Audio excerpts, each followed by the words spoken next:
రైతులందరికీ నమస్తే అండి. మన ప్రజెంట్ వర్షిత డైరీ ఫామ్ దగ్గర అయితే ఉన్నామండి. వర్షిత డైరీ ఫామ్ లో నూతనంగా షెడ్ అయితే నిర్మించుకున్నారండి అన్నాళ్ళు.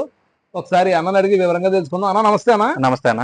10 గేదెలు పట్టాలంటే ఎంత కొలతలో షెడ్ వేసుకుంటే మంచిదన్న, మీ సలహా చెప్పండి అన్న.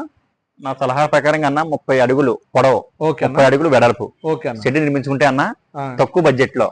ఎంత అవుద్దన్న? తక్కువ బడ్జెట్ అంటే 1,50,000 నుంచి 2 లక్షల లోపల తక్కువ బడ్జెట్ అవుద్దన్న. 1,50,000 నుంచి 2 లక్షల లోపు అవుద్దన్న. నెక్స్ట్ వచ్చేసి 30 అడుగుల నుంచి 30 అడుగుల వెడల్పులో మనకు 10 గేదెలు పడతాయి అన్న. 10 గేదెలు పడతాయి. అవునన్న. 10 గేదెలకు వచ్చేసి మనకు 10 లక్షల నుంచి 12 లక్షల వరకు మనకు అవుద్ది అన్న. 10 నుంచి 12 లక్షలు కొనడానికి అవుతుంది. అవునన్న.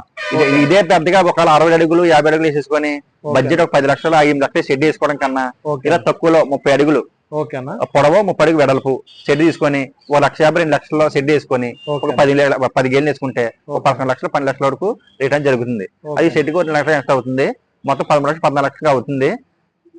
ఇబ్బంది ఏమి ఉండదన్న.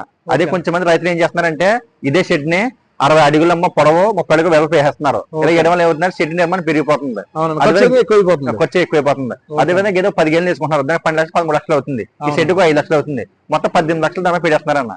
అలా పెట్టకుండా తక్కువలో అంటే 30 అడుగులు పొడవు 30 అడుగు వెడల్పు తీసుకొని తక్కువకి వచ్చినంటే 1,50,000 నుంచి 2 లక్షల వరకు ఎస్టిమేషన్ పెట్టుకొని ఒక 5 గేలు 10 గేలు తీసుకుంటే డైరీ ఫామ్ సక్సెస్ అవుద్దండి. ముందుకు వెళ్తారు కూడా మీరు. ఓకే అన్న, థ్యాంక్ యూ అన్న.